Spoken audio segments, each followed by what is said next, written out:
Assalamualaikum warahmatullahi wabarakatuh. Apa kabar sahabat Sahril Techno?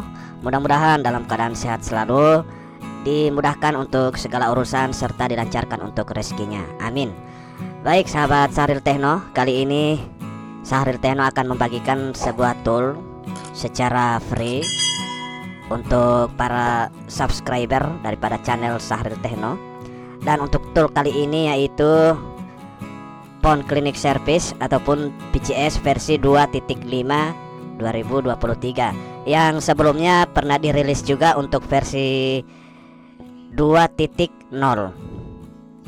Sebelumnya pernah dirilis juga untuk versi 2.0 yang ini bisa kita simak. Oke, seperti apa cara kerja daripada dan bagaimana cara mengoperasikan tool ini, kita akan review bersama. Di sini sudah tertulis untuk log infonya Phone Clinic Service, tool name PCS ST 2023, version tool 2023 versi 2.5.0. Dan tool ini support untuk Windows 10, 11 baik itu 32 bit maupun 64 bit. Description Gorontalo Android tool. Jadi seperti itu. Di sini untuk bisa menjalankan ataupun mengoperasikan tool ini, kita wajib untuk melakukan login account. Jadi di sini sudah disediakan untuk kotak username bersama password. Dan untuk password login itu sudah dicantumkan di dalam video. Jadi silakan kawan-kawan sahabat Sahril Techno cari di dalam video untuk password loginnya. Untuk username login sudah ada di atas, yaitu masih tetap menggunakan Sahril Techno. Oke, setelah kita mengisi kedua kotak ini, kita jangan lupa centang ya bagian sini. Ini supaya username dan password itu nyangkut ataupun tersimpan di kolom login. Jadi kita tidak perlu repot-repot untuk menuliskan kembali username dan password. Kita bisa langsung mengklik login. Oke, kita langsung login saja. Kita tunggu proses login sampai dengan selesai. Nah, seperti ini tampilan setelah kita berhasil melakukan login. Di sini ada fitur MediaTek spesial, universal, MTK, ada driver, ada akun info, kemudian ada Qualcomm, ada MTK flasher, kemudian ada Samsung FRP untuk all CPU, kemudian ada Get Help untuk melakukan ataupun menghubungi forum bantuan. Kita awali dari spesial MTK. Di sini ada menu operation, yaitu dari erase, format, service, fastboot, ADB dan reboot. Dari menu erase, di sini ada erase FRP untuk metode 1, metode 2, kemudian ada erase all FRP untuk new OS, kemudian untuk erase Samsung 1 dan erase FRP Samsung 2. Kemudian ada untuk micloud ya, khusus untuk device ataupun perangkat Xiaomi ataupun Redmi. Kemudian ada erase NV baseband. Jadi kita bisa melakukan ataupun mengeksekusi perangkat yang mengalami lupa akun Google ataupun FRP dengan mengklik atau memilih salah satu menu eksekusi yang ada di sini. Tentunya dengan mengikuti cara yang sudah ditampilkan pada log sebelah kanan ini, yaitu di sini ada info boot. Jadi kita matikan untuk perangkatnya, pastikan perangkat benar-benar off, kemudian menekan volume up dan volume down secara bersamaan, dilanjutkan dengan menghubungkan kabel USB. Dan ini kawan-kawan sudah sangat tahu, tidak perlu dijelaskan. Jadi pada saat muncul waiting for connection device, kita langsung hubungkan kabel USB sambil menekan volume up dan volume down. Otomatis eksekusi akan berjalan. Kemudian di bagian format, ini ada format unlock 1, format unlock 2, format OTP untuk perangkat yang tipe lama ataupun versi-versi kemarin, versi lama. Kemudian ada save format data, ada remove demo Vivo, remove demo untuk CPH, remove demo untuk RMX. Jadi untuk format unlock ya, untuk masalah seperti pola, pin, dan juga sandi.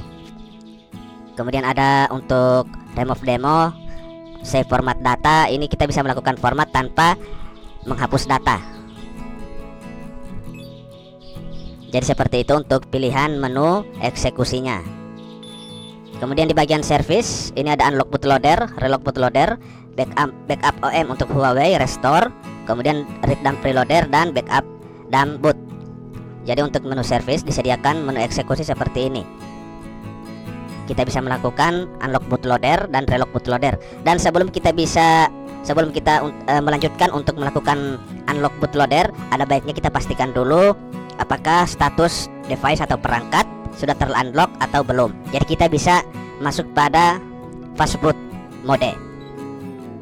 Di sini kita bisa di posisi mode fastboot, kita bisa melakukan product info, kemudian ada info get far all, ARB status, dan ini bootloader status. Pada menu ini yang kita gunakan untuk melihat status daripada perangkat ataupun device apakah sudah terunlock atau belum sebelum kita melakukan yang namanya unlock bootloader. Jadi posisi perangkat dalam mode fastboot. Kemudian di sini ada ADB mode untuk menunya, ada product info, CPU info, kemudian ada memory info, ada baseband info. Lanjut ke bagian reboot. Di sini ada reboot untuk mode ADB. Kita bisa melakukan reboot perangkat ataupun device. Untuk kategori reboot normal, reboot recovery, bootloader, EDL, side load mode, dan bisa melakukan shutdown di posisi ADB mode. Kemudian bagian fastboot mode, reboot yang bisa kita lakukan yaitu reboot normal, recovery, bootloader, EDL, EDL 2 untuk metode, kemudian reboot dan load. Jadi kita bisa melakukan beberapa jenis reboot sesuai dengan kebutuhan yang diperlukan pada perangkat yang kita eksekusi nanti. Jadi seperti itu. Untuk universal MediaTek ataupun universal MTK, di sini disediakan erase FRP, format unlock, kemudian ada unlock bootloader, reset micloud, erase NV, dan FRP Samsung serta FRP New OS. Jadi untuk perangkat-perangkat yang tidak masuk pada list ataupun pada daftar di bagian sini, kita bisa eksekusi melalui menu universal MTK dengan catatan perangkat ataupun device harus berchipset MediaTek dan support pada SoC yang ditampilkan di bagian menu sebelah kanan ini, bagian sini. Jadi ini adalah menu important. Kita bisa cek perangkat yang berchipset MTK apakah sudah support ataupun masuk pada list MediaTek SoC support. Kita bisa cek di bagian sini apakah masuk. Apabila sudah masuk dalam daftar ini, maka bisa kita lakukan langkah untuk mengeksekusi. Oke, kemudian di sini ada driver. Di sini disediakan driver untuk MediaTek, Qualcomm MTK, kemudian ada driver Qualcomm, driver Samsung, driver USB DK64, lip USB, dan driver ADB fastboot. Jadi kita harus memastikan terlebih dahulu apakah driver sudah terpasang sebelum kita melakukan eksekusi pada perangkat. Dan untuk memastikan apakah driver sudah terpasang dengan benar atau tidak, kita bisa melakukan pengecekan lewat device manager. Jadi kita klik bagian menu sebelah kanan yaitu device manager. Oke, seperti itu. Kemudian di sini ada menu ACC info. Ini untuk mengecek akun login kita, baik itu username maupun password. Jadi kita bisa save agar mudah diingat dan tidak lupa. Kemudian di sini ada Qualcomm. Ada menu Qualcomm. Apa saja yang bisa kita lakukan di menu Qualcomm ini? Yaitu mulai dari option Xiaomi, kita bisa melakukan remove FRP, remove Mi akun, dan relock Mi akun. Itu melalui mode ADB ya. Jadi apa saja tipe yang bisa dieksekusi ini disertakan dalam list ini. Kita bisa lihat mulai dari versi lama, versi jadul, hingga versi baru.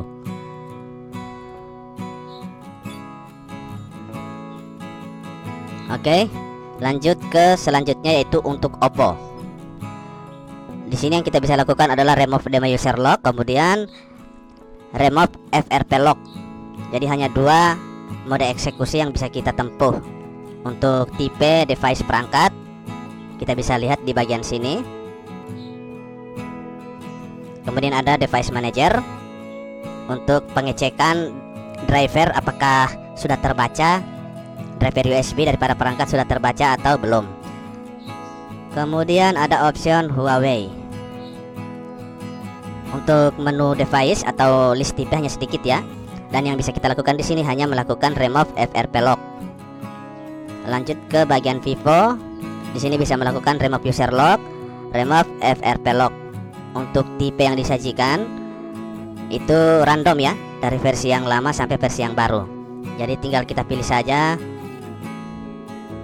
salah satu tipe yang sesuai dengan perangkat atau device yang kita akan eksekusi nanti.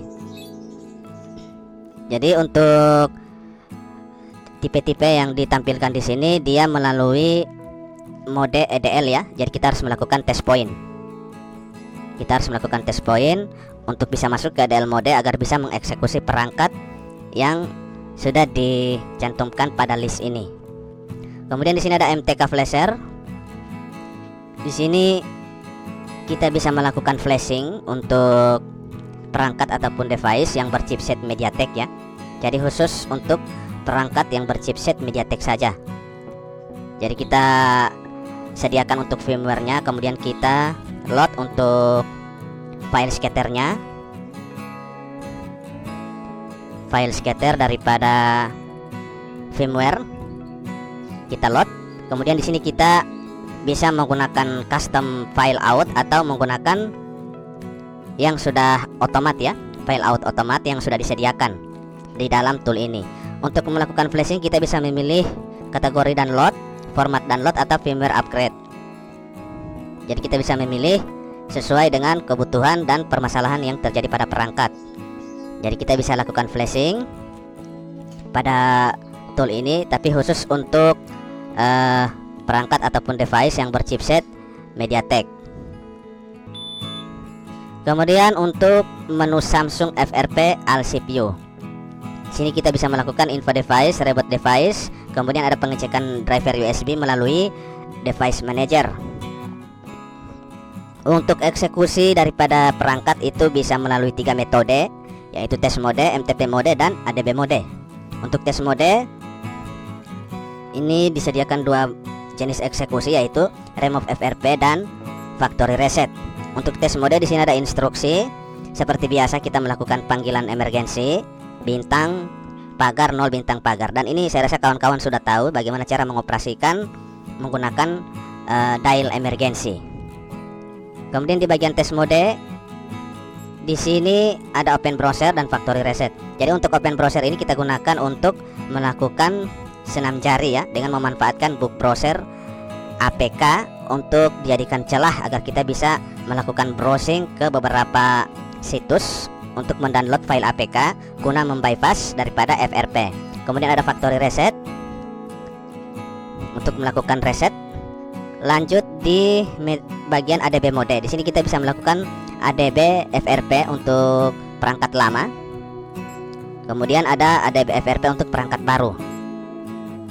Jadi kita tinggal sambungkan perangkat, kemudian pastikan port USB, port COM sudah terbaca. Lanjutkan kita eksekusi sesuai dengan permasalahan yang kita hadapi pada perangkat. Untuk reboot di sini ada 2 jenis yang disediakan, yaitu reboot sistem dan reboot download mode. Jadi seperti itu ya, sangat mudah dan simple, tidak sulit untuk dioperasikan.